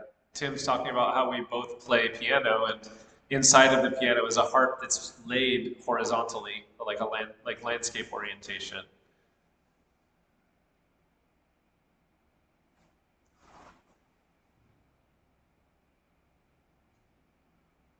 Right.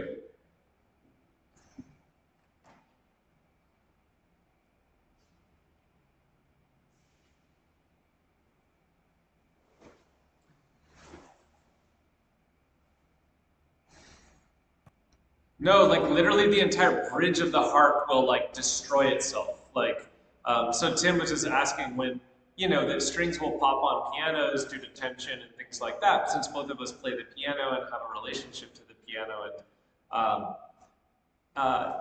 that it's different than the piano because the piano has so much more of like a heavy and metal framework inside to kind of hold that tension on the soundboard and other, you know, just the way it's closed. It can be closed off, and so those strings aren't as open. Like basically, it's like if you took the guts of the piano out and it wasn't encased in like that lacquered wood finish, and it was just kind of extruded and out in the elements. Well, then it's a lot more exposed. And wood is an alive material. Even when it's fully sealed, it keeps moving, even after it's been chopped, you know.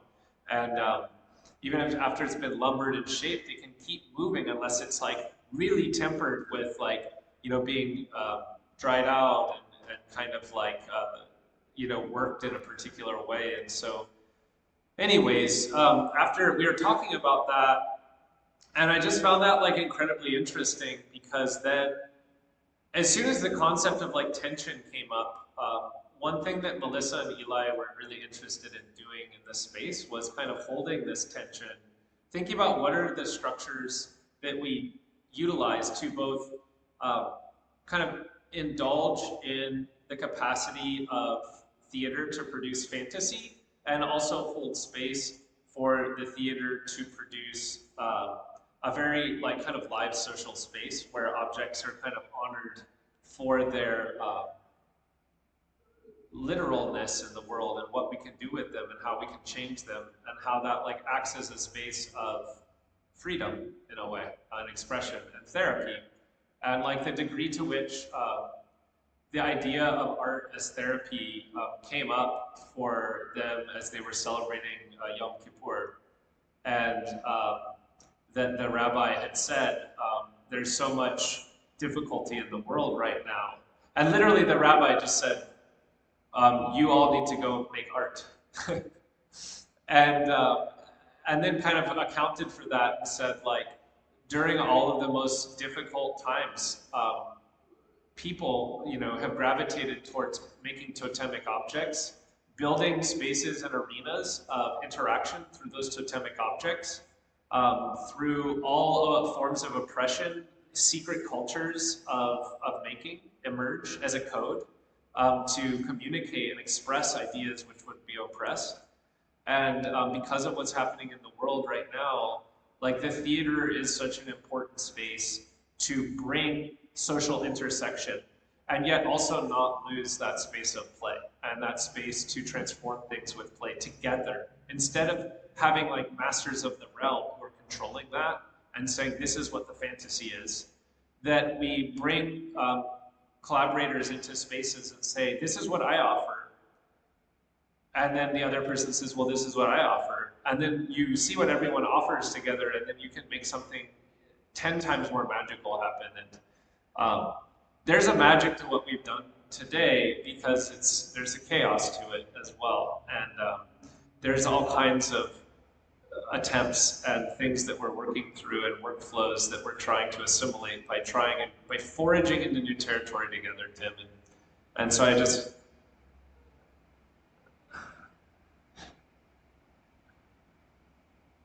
That's the most expulsive I've ever seen you, and nobody else could hear it. Of everyone who's kind of, I'm just curious, what are folks saying in the comments? Because I wanna kind of scope out if there's any questions that have emerged or just things that people have talked about. And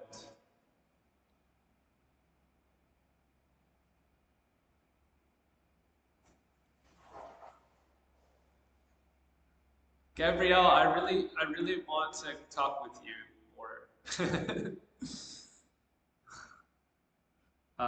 Tim's relaying to me what you said about the site of play, social interaction, and what you did in your residency and the talk that you had with Jigeto's Puppets, who's an incredible puppet maker, marionneteer, uses it as a way of activating community. That's like also extremely inspiring. And I had actually, I'm going to shout out Nate Puppets because I found Jigeto's through this. I think he's in Ohio or Detroit. I'm not totally sure, but I just recently befriended him on Instagram, and he has this really amazing kind of underground puppet world inside of his room where he's like pulling from Disney imagery and the history of puppeteering and kind of producing a critique of like blackface and vaudeville and all of these kind of different things, and the way that he makes puppets have this really kind of like punk kind of like divine, like from a John Waters film, is like blended with Miss Piggy in his work, and I just think that it's really anyway. So I'm just kind of shouting out him just because I appreciate his puppetry. He's another puppeteer who's like working through these. Yes. Oh, fantastic. Yeah, I'd love to talk with him at some point. We've just been loosely, I bought a t-shirt from him and we've been loosely talking about kind of like from time to time just commenting and like nodding at each other on Instagram. But I mean, I'd love to see, I want to work with folks in this work, and what a puppeteer would bring is their tool of choice, and like what that might enact within the space of the objects that I'm offering could be really really interesting for like representational and narrative worlds and histories of narrative and representation to intersect in. Anyway, so Gabrielle, I really appreciate your like enthusiastic support for what we're trying to do, what this first round has tried to illuminate in this project, and I would love to chat with you more, just and develop, I don't know, just some different ideas. Um, yeah, cool. Tim says yes, yes. Yeah,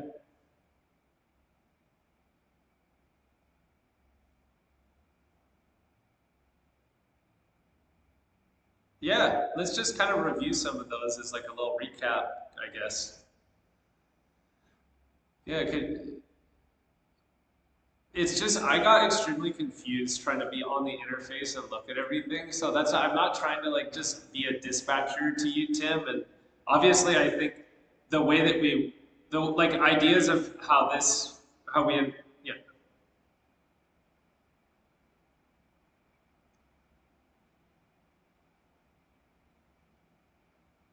that's amazing. Um, Tim just read Rachel's comment about the intersection between massage and like relaxing music and the harp, and I know that like I love the way that Melissa leans into that sometimes in this kind of she tends towards like impressionistic uh, you know modalities within the kind of harmonies and melodies that she's playing. I know that her and Eli really love Ravel and that era of music. And honestly, I think of impressionism before it went into like hardcore, like 12 tone, systemically composed music, and then kind of into chromatic, kind of and then into like postmodern, chance-based music and all of these other things that happen in music. But there's this moment where there is this kind of space of curiosity floating still in the act of like the kind of almost like a painterly way. Like impressionism and painting and impressionism and music were kind of sitting hand in hand in terms of their way that they were like floating between representation and abstraction or something, in terms of the way they were drifting away from the dominant paradigms of representation at that time. And yet just tying that back around, still weren't necessarily like the people who were making that music weren't representing, all of the folks who were making music at that time, the canon of classical history. But that's another, bit. And, but anyways, I'm just rambling right now, Tim. I wish, yeah, but so Rachel, I just wanted to say, Rachel, so Melissa sometimes leans into that relaxing aspect of the harp, but sometimes she really deliberately, because the harp is seen as such an angelic, like kind of instrument, she deliberately like will make like really intense sounds with it and like kind of or dress in a particular way that's like radically different than how you would expect like a harpist to dress while they're playing harp, and kind of like amplifying both the theatricality of the musicality of the way that she plays. It's just in this particular iteration, something about the witchy nature of the props, I think, kind of brought forward this kind of enchanted woods vibe for her in that particular scene. Okay, what's the next question or comment, Tim?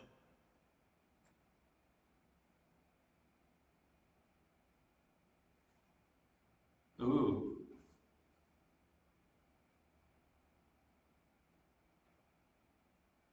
wow, that's really deft, Rachel. Yeah, Rachel. Wow, like Tim's reading off your comments about the vibrations and the rhythmic structures and the way that sound, haptic vibration and sound kind of act as these intersectional points. And like the way that, yeah, like in Eli's video, the way that like the montage within that video almost acts in this part of the brain that's like between vision, like touch, because the objects have such different qualities and textures in the image, and then the sound and the way those things are all correlating and kind of splicing together. I definitely think, yeah. Halloween feels, yeah. Nobody's gonna go trick-or-treating this year, obviously, but that doesn't mean we can't dress up.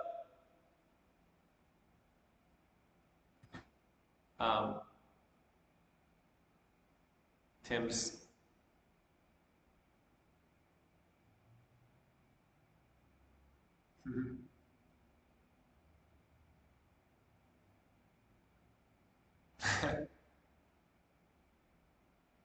Yeah, great. Ray, you're so encouraging. I mean, this residency really feels like being part of a family. You know, and it's really sweet and special. And yeah, and honestly, there's so many people that did things to help this happen. It like almost brings me to tears. And I know that it's not like, this is, it's just like we're doing a humble little stream and we're just doing the best we can. But this is really meaningful to me. And, there's all these people that donated materials. And Tim, I'm just like cracked open like an egg right now, so I'm just getting emotional. But people like all of these objects came from donated materials. So, because I just want to recycle stuff, and so all the dominant structures of them were recycled. People brought me carfuls of materials, and I'll try to just name all of them. Just like a huge thank you to bringing the first iteration of this together. But because I know that we're kind of nearing a potential end for this, and Janie and Susan, being so tremendously supportive and present during this, and you, Tim, for being just there, and leading me into the dark rectangle as much as you're leading me into the green limbo space, and how productive all of those spaces are. And then my family just really helped me in a hard time, have to move away from the fire, and then all of my collaborators, Stephanie May Huang, Eli Klausner, Melissa Klausner, Achtin Klausner, and Brian Getnick. And then we have one more person coming this fall to close out the residency on Sunday, Paul Outlaw, who deeply inspired me with his performances that I've seen of his in Asher Hartman's work, and is currently recording a work for Red Cat right now, doing some pre-recording, and then we'll do some live recording. He's made time to be in this work despite a super busy schedule, and I'm so excited to have him this coming Sunday, and I'll be posting footage of that and sending it to Automata to do that. And I'd like to thank I'm just going to name names as fast as I can and try to be as complete about it as possible. Matthew Sagata gave me a ton of foam. John Klipchuk gave me a ton of foam that made this woods piece possible, and other objects that I haven't showed. Like, nobody's seen all the objects. There's more that haven't even come into the work that are just hidden away. Jenny Yang gave me a bunch of soft foam that allows me to make puppets, and I'll show one more of those because I put so much time into it, but I haven't shown it yet.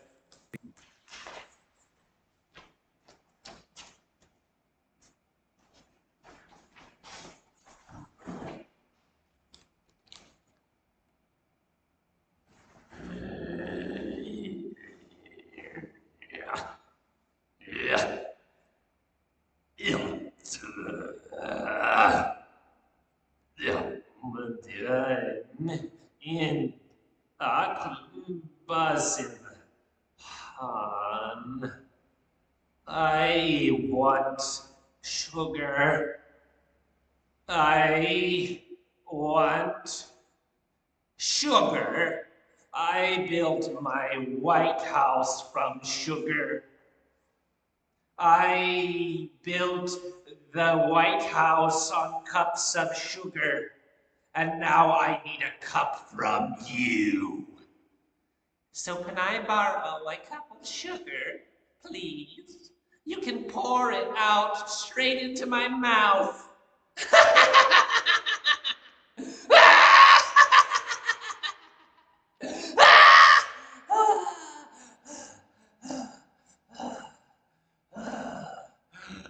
Sometimes my want for sugar gets so voracious that I would suck it straight out of your blood in order to put it in my body. I would take the sugar straight out of your kidneys, trying so hard to process it.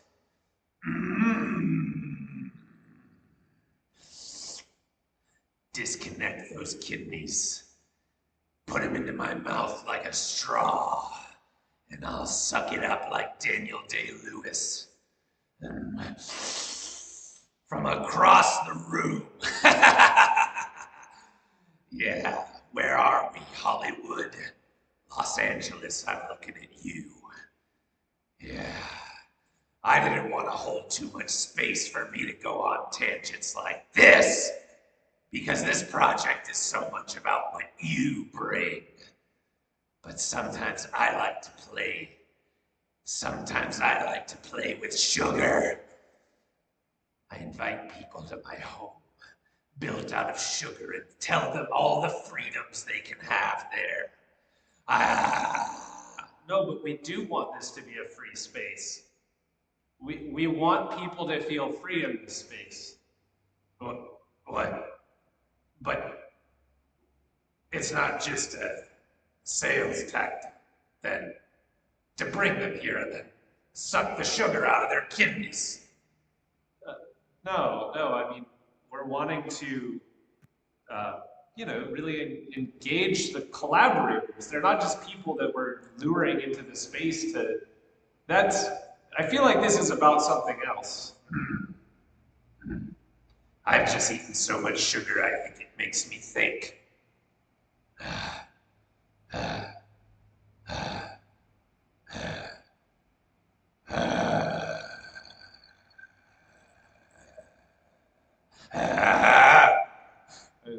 Anyway, so that was just total stream of consciousness. I don't know.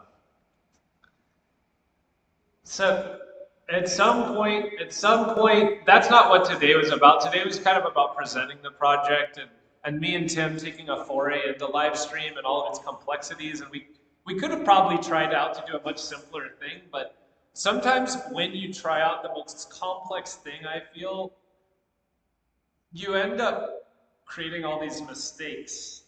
And those mistakes show you what places that you need to learn. And I feel, it's been a good space to try that out at Automata. So, and with Tim and with Janie and Susan and all the other residents. I mean, the fact that Ray and Gabrielle and Rachel are here and they're watching this whole thing, and it's so exciting. Anyways, yeah. So I'm pretty tired, Tim. Oh, I wanted to thank some more people. Yeah. Okay, so John, and then Sam Shoemaker offered me tons of materials, and he's got a really interesting thing going on for himself. Let's see, Josh Torsani and Goldie, and Goldie's just Goldie. I love that name. She is just Goldie. She's a very bright and shiny person, and Josh is such a caring and loving person. And they're both people, along with Paul Salveson and Tucker Ray Grant, that I do a lot of live action role-playing stuff with, and we adventure and tell collective stories together. And really honestly, through that space of play and development and addressing kind of like different modes of being in the world together in such a supportive environment, it's really nurtured me out of an inward creative chrysalis and given me confidence to make and create spaces to provide that for others in my own weird, abstract, and obtuse ways. And so I appreciate all of that. That's not necessarily a material, but it is a material because it's part of this social material that makes and shows us ways that we can be better together. And so I appreciate friendship as something that makes its way into art and care. And Yeah, Valerie Veeder gave me a giant bag of fabric. Um, I'm trying to think who else. Lots of people. I must have said Scout, Matthew Sagata, the foam. Yeah, it said that. And and Rachel Ho, who's a fabulous clown and comedic as well as other kind of performer, and works with Livestream and and does all kinds of cool stuff. And we've been in conversation about this piece. But she brought some like cosplay style foam by my house, and Joe Seeley, who, again, another performer that's been in Asher Hartman's work and who is also a maker, object maker, donated all these materials to me just out of his studio.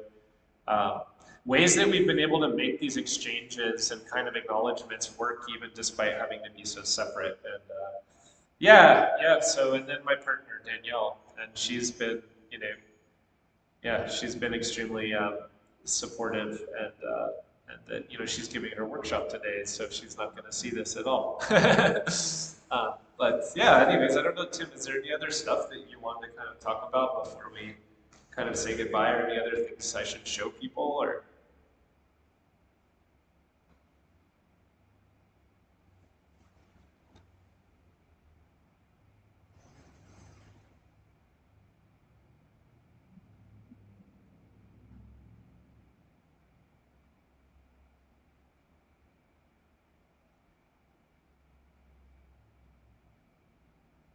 Hmm.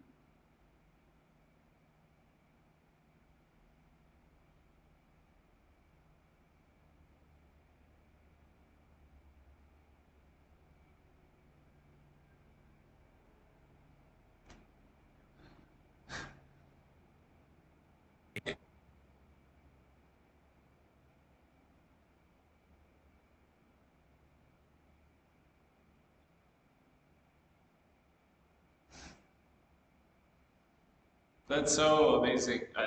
Nobody else could hear that, right? Okay. Tim, that's so great. That's like it just warms my heart. I really appreciate you saying all that. Nobody could hear it, but yeah, Tim's just a great guy, and saying a lot of nice things. Yeah,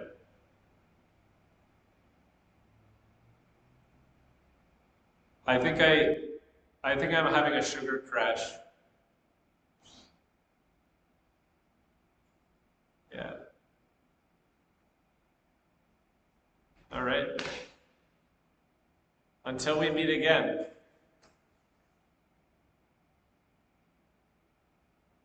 Oh, and also stay tuned because there's still a lot of footage there's still a lot of footage from this project that has yet to make it into this kind of roaming and constantly building and permutational archive. Expect to see Fool's Window continue and more objects, and there's objects that I've been working on for over a year that couldn't make it into this iteration because I just didn't want to rush them and force something that couldn't happen in this opportunity. And so I just, I'm so pumped. And oh, right. So my work is just at patrickmichaelballard.com or on my Instagram at patrickmichaelballard, all spelled in the kind of standard spelling, a CK on Patrick, AEL at the end of Michael, double L in Ballard. Otherwise, it's just totally phonetic. And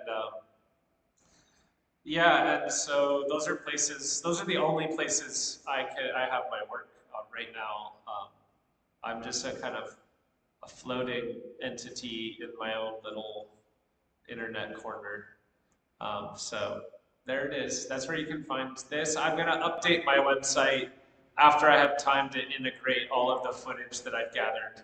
Like Melissa literally sent me that video of her playing harp right before this started, which Tim and I were rushing to make sure that everyone got to see and listen to.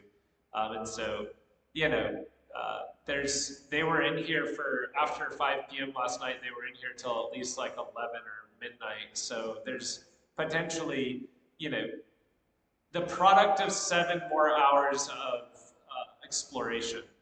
And there's all these ideas I didn't bring into the fold, but I've told my collaborators that we are going to host some kind of more organized a roundtable discussion that people can listen in on and have access to at some point to talk about the project, what it invoked for them, and what it inspired in me, and questions that I have based on that I want to ask them, and questions that they might have about the project or certain objects or anything like that. And so we're gonna, for everyone who collaborated who's interested, then we'll, make that available for people, and do it in a way that's probably just really simple and conversational. Albeit if we push this medium of live stream even further, that I imagine we'll begin to be able to utilize it as a material in even more profound ways. So I'm excited for that too, and to incorporate that even more. And Tim, I haven't mentioned Tim as a collaborator, but Tim has certainly been just one of the most amazing collaborators. He was so open as a person that was facilitating through the space and through Automata, that I just kind of felt like there's no way that you're not a collaborator. And so I want you to join me when we live stream, like more as an active presence. And I don't know if you guys have seen Tim's work, but it's pretty amazing. And the ways in which he navigates this notion of presence through interfaces and through these kind of the potentials of what video and live video and performance, and even the way that music and being and activity intersects into all of those things. I wanted to kind of address that as like an important thing that caused this to happen today as an experiment, because who Tim is as an artist, more than just a person running the video switchboard, is the only reason why we're doing a live stream for me, and he goaded me and coaxed me and said, people want to see this stuff. And, they want to, and I like talking to you, so maybe other people will like listening to you. So that's why we're doing it. Okay, we're going to say bye-bye. We can wait for something, I don't know. All right, bye-bye. Cool. All right, bye everyone.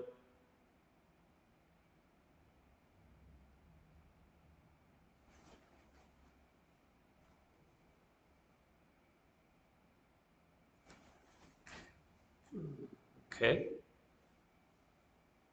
And then, oh my God, Tim.